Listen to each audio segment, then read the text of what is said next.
नमस्कार, क्या चल रहा है? बस ऐसे ही चल रहा है सब कुछ जैसा सबका चल रहा है। अभी आप कहाँ पे हैं? जयपुर। जी। अभी भी लिख रहे हैं या लिखना छोड़ चुके हैं?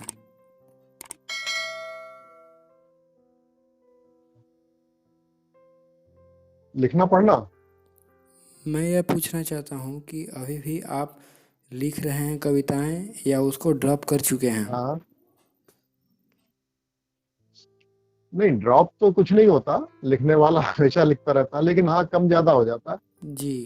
तो अभी फिलहाल जो है, कुछ कविताएं तो कम चल रही हैं, बाकी लेखन ज्यादा चल रहा है।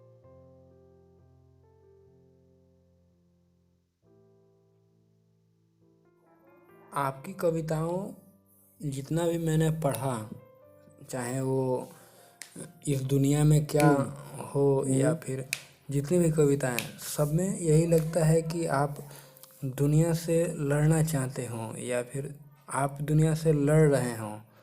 ऐसा क्यों?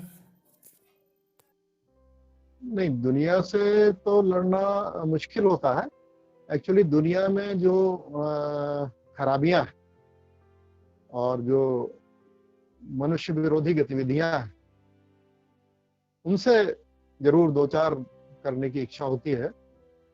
दुनिया तो अच्छी है और दुनिया में बहुत सारे लोग अच्छे हैं, लेकिन तमाम तरीके की कुरीतियां हैं, स्वार्थ हैं, एक दूसरे का हक मारने की कोशिशें हैं, और समाज के लिए कुछ करने की बजाय व्यक्तिगत लाभ लोभ के लिए करने की ज्यादा इच्छा मनुष्य में है।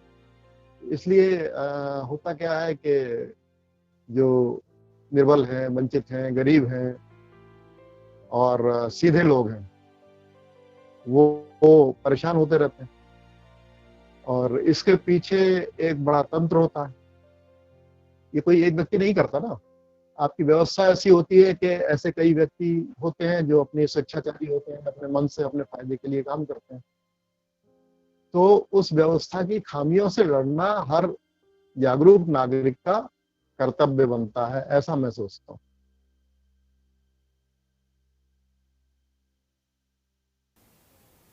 सर, आप बता रहे थे कि आपने इंजीनियरिंग भी की है। कहाँ से की है सर? मैंने इंजीनियरिंग मध्य प्रदेश में, एक कॉलेज है विदिशा, जी। सम्राट अशोक टेक्नोलॉजिकल इंस्टीट्यूट विदिशा, विदिशा। तो वहां से मैंने 1976 में बी इलेक्ट्रिकल की है, बैचलर ऑफ इंजीनियरिंग।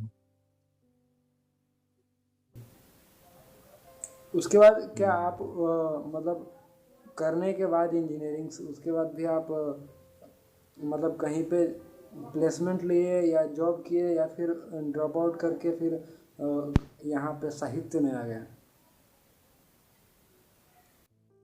साहित्य तो पहले से ही चल रहा था। मतलब हमारे यहाँ हायर सेकेंडरी होती थी मध्य प्रदेश में, 11वीं को हायर सेकेंडरी बोलते थे। हायर सेकेंडरी के आसपास मैंने लिखना शुरू किया था, तो साहित्य लगातार चल रहा था।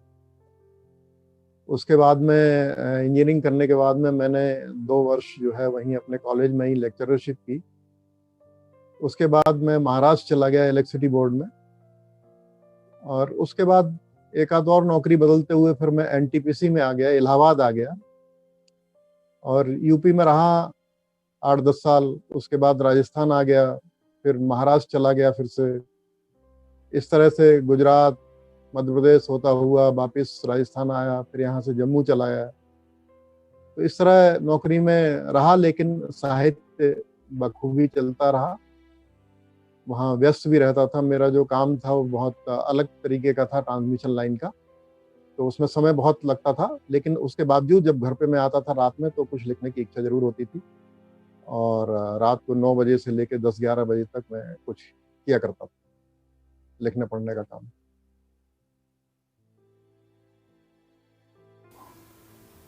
तो सर, आपकी जो कविताओं का दौर था, ये कब से स्टार्ट हुआ? मतलब कविताएं होती है, मतलब हम्म। हम तो लिख रहे हैं लिख रहे हैं लिख रहे हैं, मतलब पहचान कब मिली? कविताओं की पहचान एक होती है, वो चीज़ें कब आई आपके पास? कविताएं लिखने का दौर तो जैसा मैंने बताया, हायर सेकेंडरी के बाद मैंने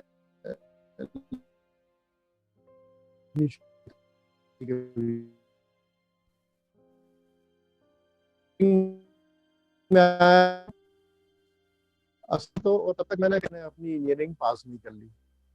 जब मैं इंजीनियरिंग मैंने पास कर ली, उसके बाद मैंने कविताएं पत्रिकाओं में भेजी और तभी मुझे पहचान मिली। शुरुआती कविताएं मेरी, जैसे एक आध कविता एक कादम्बिनी में छपी थी 1978 में, कुछ लघु पत्रिकाओं में छपी। यथार्थ करके एक लघु पत्रिका थी और उत्तर गाथा करके लघु पत्रिका थी, उनमें छपी कविता। तो जैसे ही मेरी कविताएं छपी तो लोग मुझे पहचानने लगे। और असली पहचान मुझे कविताओं में मिली जब मेरा पहला कविता संग्रह इलाहाबाद से 9 रुपए 20 पैसे के लिए आया। 9 रुपए 20 पैसे जो नाम है, ये उन दिनों महाराष्ट्र में जब मैं था तो वहां पर एक इलेक्ट्रिसिटी बोर्ड में एक मजदूर की ये डेली वेजेस थी। एक दिन की जो थी उसकी मजदूरी थी 9 रुपए 20 पैसे, 9.25 रुपए थी, लेकिन वो मैंने उसे 9 रुपए 20 पैसे कर दिया। तो 1983 में परिमल प्रकाशन से मेरा ये संग्रह जब आया 9 रुपए 20 पैसे के लिए, तो उसके बाद लोगों ने मुझे कवि के रूप में पहचाना।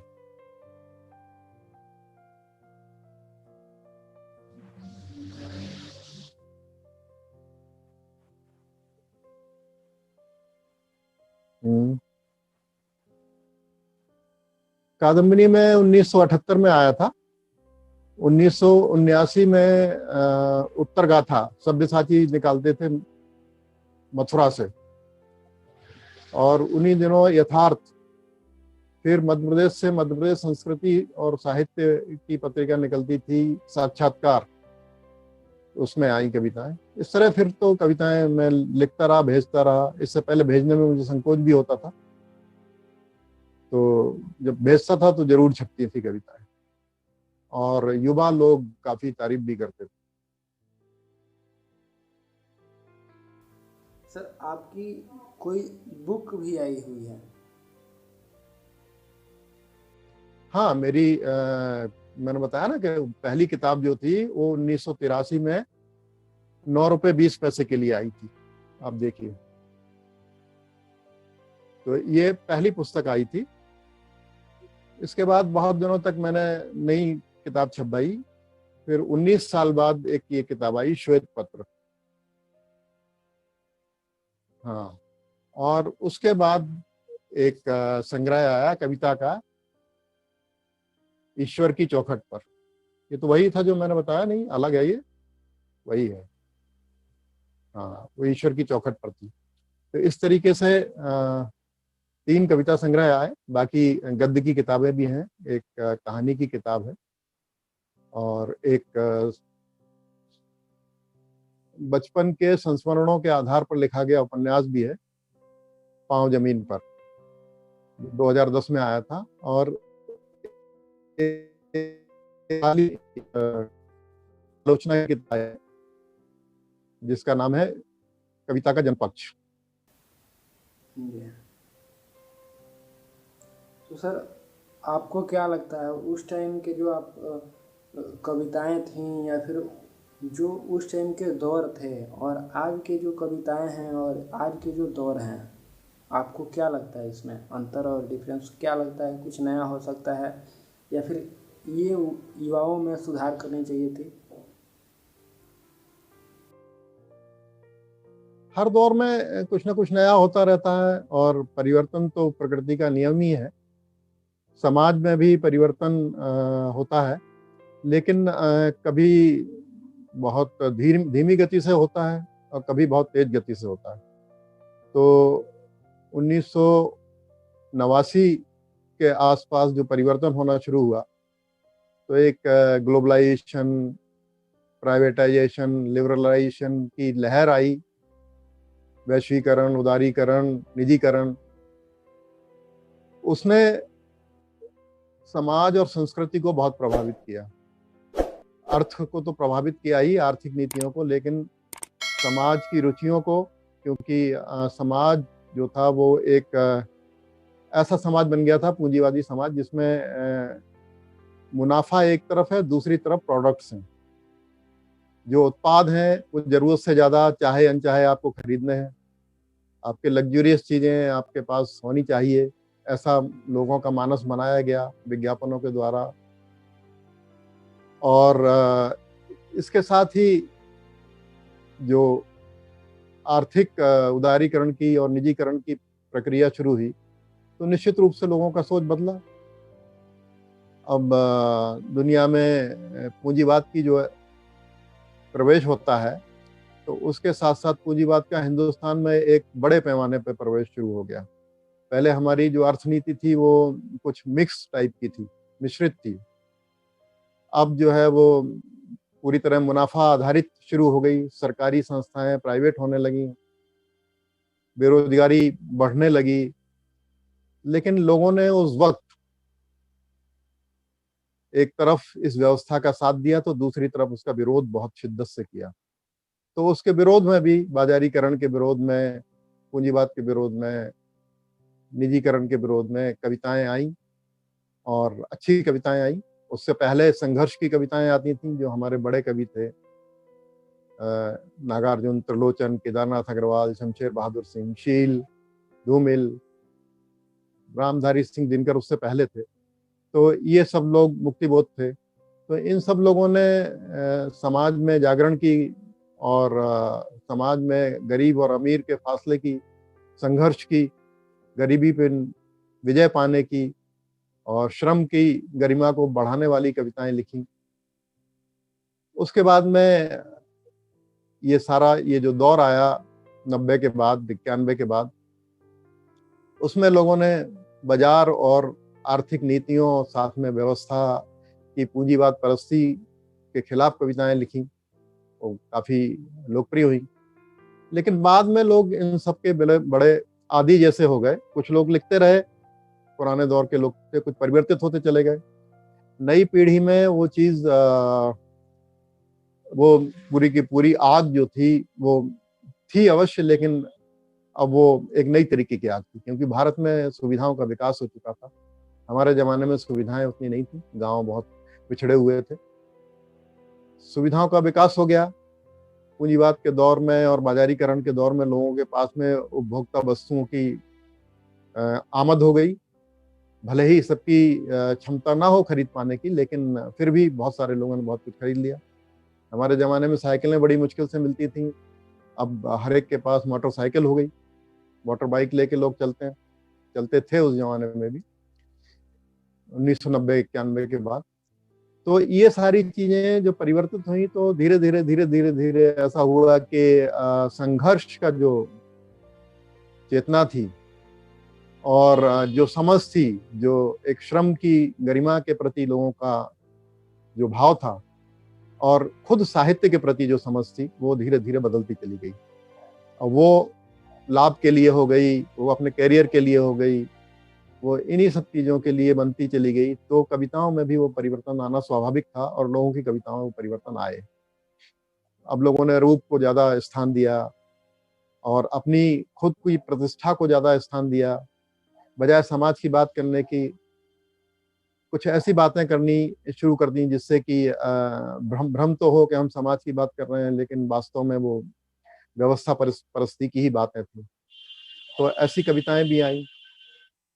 धीरे धीरे आप देख रहे हैं कि पत्र पत्रिकाओं की, अखबारों में तो साहित्य न केवल हाशिए पर चला गया, बल्कि खत्म ही हो गया बहुत सारी जगह।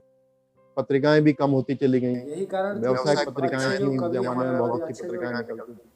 साहित्यकार थे, गिरते चले गए शायद। गिरते तो क्या चले गए, लेकिन हाँ, मतलब लोग अच्छी जिंदगी जीने के लिए ज्यादा कृत संकल्प हो गए, ज्यादा प्रतिबद्ध हो गए, बजाय अच्छे साहित्य लिखने के। तो जाहिर है जब मानसिकता बदलती है, समाज बदलता है, समाज की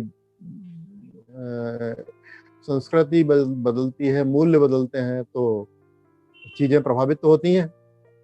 तो बड़े लोग तो धीरे धीरे जो थे, अच्छे कवि थे, वो तो चले ही गए, गिरते वो तो खत्म ही हो गए।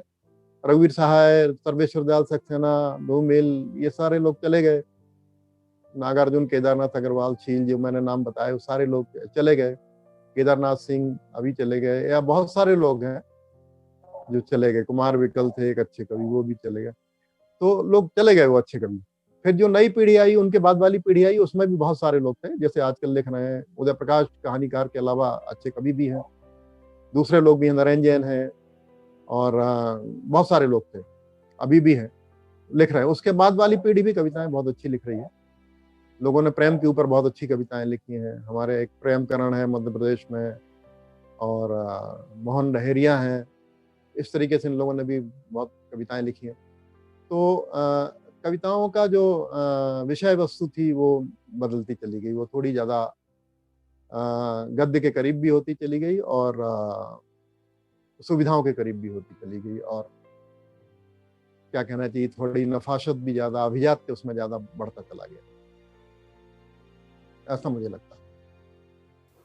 जी, अक्सर देखा गया है सर कि मतलब जो कविकार थे, जो कवि थे, सरकार की जो अच्छी नीतियां हैं उसको सपोर्ट करते थे, और जो बुरी है उसको विरोध करते थे ज़्यादा करके। लेकिन अभी जो कवि का जो चल रहा है दौर, या फिर अभी जो कविताओं का दौर चल रहा है, उसमें अधिकतर सरकार की भ्रष्ट विरोधी जो नीतियां हैं उसको भी ऊपर लाने की कोशिश की जा रही है। आपको क्या ये लग रहा है? कभी नहीं, है तो समाज पूरा का पूरा ऐसा हो चुका है। जैसे जैसे सत्ताएं बदलती हैं, उनकी प्राथमिकताएं बदलती हैं। पहले जमाने में भी लोग जो थे सत्ता का, अच्छी नीतियों का भी समर्थन करते थे, और कुछ लोग उनकी चाटुकारिता भी करते थे, उनके पीछे भी रहते थे फायदा लेने के लिए। पहले जमाने में भी ऐसा ही था, लेकिन कुछ कम था। अब ये हो गया है कि अब इस सत्ता की प्राथमिकताएं ही कुछ अलग हो गई हैं। वो समाज से उसका जुड़ाव महज वोट लेने तक रह रह गया है। किसी भी तरीके से समाज को भ्रमित करके वोट ले लेना और सत्ता में बने रहना। बाकी इस सत्ता की जो नीतियां हैं वो पूंजी परस्त नीतियां हैं। कुछ एक पूंजीवादी घरानों को, मल्टीनेशनल्स को, कारपोरेट को फायदा पहुंचाना एकमात्र इस सरकार का लक्ष्य है। तो अब कभी जो है उससे विरोध करके अपने आप को सुविधा में नहीं रख पा रहा है। तो ऐसे बहुत सारे कवि हैं। उनकी कवि भी जो थे पहले गांव से निकले हुए थे, या निम्न मध्यवर्गीय परिवारों से शहरों में आए हुए थे, तो वो जानते थे श्रम की क्या महत्ता है, गरीबी का क्या महत्व है। आज की तारीख में हर किसी को सुविधाएं चाहिए, सबको कार चाहिए, टीवी चाहिए, और एसी चाहिए, और भी कुछ चाहिए, हवाई जहाज से घूमने को चाहिए, पुरस्कार चाहिए, बहुत कुछ चाहिए। तो वो जाहिर है कि सत्ता के साथ रहने में ही भलाई समझते हैं, क्योंकि विरोध करने पे प्रताड़ना की आज के ज़माने में वो चांसेस ज़्यादा है। तो विरोध करने की हिम्मत, साहस हर एक में नहीं हो सकता। तो जो लोग कर रहे हैं वो कर रहे हैं। ऐसा भी नहीं है कि सभी सत्ता समर्थक हो गए हैं, लेकिन हाँ, ज़्यादातर लोग जो हैं इस भ्रम में हैं कि वो लिख तो जनता की कविताएं रहे हैं कहने को, लेकिन रह सत्ता के साथ रहे। तो ये दोहरापन जो है ये समाज में भी व्याप्त है, तो जाहिर है कि कवियों में भी और साहित्य में भी है। आपको ऐसा कभी महसूस हुआ कि जो आज तक मैंने लिखा या फिर आगे लिखूंगा, सबसे ज़्यादा बेहतर ये था मेरा लिखा हुआ?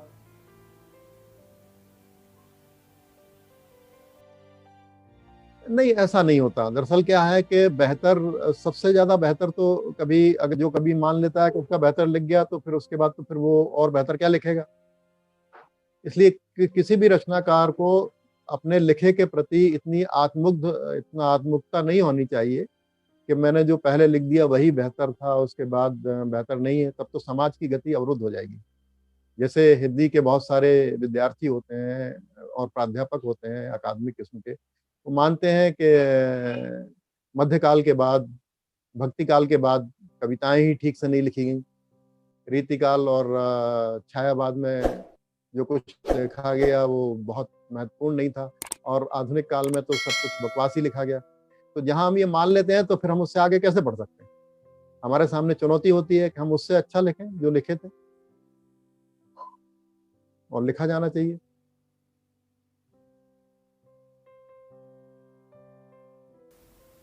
सम्मेलन में क्या अभी भी जाते हैं सर? जाते हैं, कभी कभी जाते हैं, कम जाते हैं। पहले क्या था, उत्साह रहता था, एक उम्र होती है, एक आदमी को उत्साह रहता है लोगों से मिलने जुलने का, अपनी बात कहने का, और तब कुछ आदर्श होते हैं और बहुत सारी चीजें होती हैं, जज्बे होते हैं, और लगता है कि समाज बदल रहा है, हम बदल सकते हैं, हम में जोश है।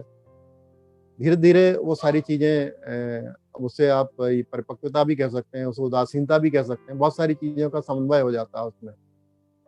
तो फिर ये लगने लगता है, उतनी आकांक्षाएं भी नहीं रहती चीजों को जानने की, समझने की, कुछ पाने की, क्योंकि बहुत कुछ मिल चुका होता है।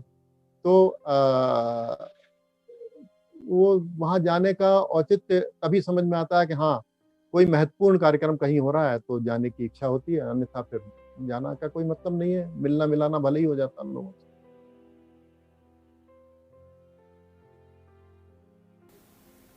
सर अब एक आपकी कविता थी एक, शायद मैंने कहीं पढ़ा था। अब क्या है इस दुनिया में, शायद ऐसा कुछ करके था कि दुनिया में ऐसा क्या, कुछ दिनों पहले ही उसको मैंने पढ़ा था। खैर अभी फिलहाल सर आप क्या कर रहे हैं?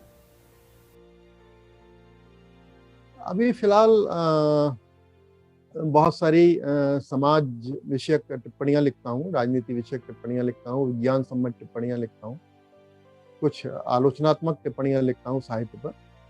और बीच बीच में जैसा भी, अगर छोटी मोटी कविता बन जाती है तो हो जाती है, नहीं तो कविताएं लिखना बहुत कम हो गया है, करीब करीब बंद सा ही है। तो इस तरह से और मैं अखबारों में भी लिखता हूँ। बीच में अखबारों में काफी कुछ लिखा जा रहा था। मैं अखबार के जो बीच वाला पन्ना होता है, संपादकीय पन्ना, उस पर, हाँ, उस पर जो लेख होते हैं, वैसे वो लेख मैं लिखता रहा हूँ। अब यही सब छोटा मोटा काम चल रहा है, क्योंकि अभी पत्रिकाएं भी कम आ रही हैं, अखबारों में भी साहित्य के लिए जगह कम हो गई है, बाकी जगह समाज में भी साहित्य के लिए जगह कम है। सारी चीजें डिजिटलाइजेशन हो गया है सर। तो सारी चीजें देखते हुए एक ठहराव तो आ ही जाता है, लेकिन फिर भी मन में सब कुछ चलता रहता है और लिखने की इच्छा बनी रहती है। संस्मरण मैंने काफी लिखे हैं, तो संस्मरणों के ऊपर भी काम कर रहा हूँ, और आलोचना के ऊपर जो लेख लिखे हैं, गद्य आलोचना के ऊपर भी काफी काम है। ये कविता का अभी एक खंड आया है, अभी इसके बाद कविता आलोचना पर दूसरे खंड के लिए भी काम करना है, और गद्य आलोचना का तो काम हो ही रहा है, साथ में संस्मरण के ऊपर काम चल रहा है। तो इस तरीके से देखिए, निकट भविष्य में जो हो जाए, जैसा हो जाए प्रभावी, वो आएगा आपके सामने। जी बिल्कुल जी, इंतजार रहेगा सर। सर जाते जाते एक बात और कि हमारे दर्शकों के लिए आप क्या कहना चाहेंगे, जो कविताएं सुनते हैं, कविताएं उनको पसंद है? हाँ, जो कविताएं जिनको पसंद हैं, जो कविताएं सुनते हैं, उनको तो मैं यही कहना चाहूँगा कि वो अपनी ऐसी रुचियाँ, जो कलात्मक रुचियाँ हैं, साहित्य के प्रति रुचियाँ हैं, जो उनकी संवेदनाएं हैं, संवेदनशीलता है, वो सारी चीज़ें अपनी बनाए रखें। इस दुनिया के जो प्रपंच हैं, दुनिया के जो लाभ लोभ हैं, जो पैसे कमाने की बहुत ज़्यादा होड़ है, हालांकि अभी तो लोग इस कोरोना काल में परेशान भी हैं, तो उन्हें ज़रूरत भी है, लेकिन प्राथमिकता वो नहीं होनी चाहिए। ऐसी एक कलात्मक प्राथमिकता, अभिरुचि मनुष्य की ज़रूर होनी चाहिए, और वो उसे बरकरार रखने के लिए भी संघर्ष करते रहें। जीवन के लिए करें, समाज को बेहतर बनाने के लिए करें, साथ में अपनी रुचियों को भी बेहतर बनाने के लिए और बनाए रखने के लिए वो अगर नितांत सक्रिय रहें, निरंतर सक्रिय रहें तो मुझे बहुत अच्छा लगेगा। जी, आप हमारे शो में आए इसके लिए धन्यवाद सर। आशा है हम फिर ऐसे भी मिलते रहेंगे। अवश्य, बहुत बहुत आपको भी धन्यवाद कि आपने मेरी कविताएं पढ़ी और मुझे ध्यान दिया मेरी तरफ, और आप जैसे नौजवानों से ही हमें उम्मीद है कि आगे आप जो है, ऐसे बहुत सारे लोग हैं, मेरे बहुत सारे ऐसे युवा पाठक हैं देश के कोने कोने में फैले हुए हैं जो गाहे बगाहे वक्त बेवक्त मुझे याद करते रहते हैं। तो मुझे लगता है कि अभी समाज में सब कुछ खत्म नहीं हुआ है और उम्मीद की किरण बहुत बाकी है। धन्यवाद।